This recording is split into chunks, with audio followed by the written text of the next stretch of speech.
We will now ask where the place of the necromancer was, says Jesus. And he stops a woman who is coming back from the fountain with pitchers.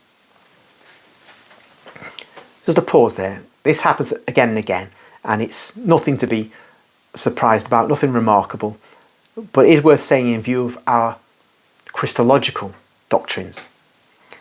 Jesus is God. He's both fully God and fully man.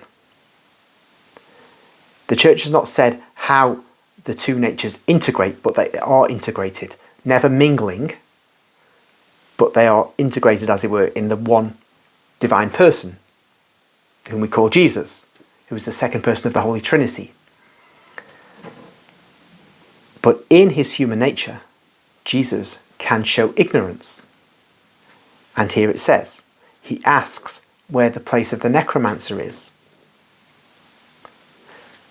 But that helps us see that this is not a game that God was playing when he came to earth to become man, or to pretend to become man, as the old monophysite heresy, which the Oriental Orthodox, particularly the Copts, adhered to, which caused them to leave the Council of Chalcedon in 451 AD, separating themselves from the church before what are now called the Eastern Orthodox separated themselves from the church in 1054. If there are any Eastern Orthodox or Copts watching, I'm sure they'll be in a flap about that, but comments can be made in the usual place. So Jesus stopped a woman to find out where the place of the necromancer was. She looks at him curiously, then replies impolitely, "I don't know. I have much more important things to worry about than such nonsense." And she goes away. Jesus turns to an old man who is carving a bit of wood. "The necromancer? Saul? Why bother about them now? But wait, there's one here who has studied, and perhaps he knows. Come with me." And the old man climbs laboriously up a stony lane to a very poor and shabby-looking house. "He lives here. I will go in and call him." Peter, pointing at some poultry scratching about in a dirty yard, says, "This fellow is not an Israelite."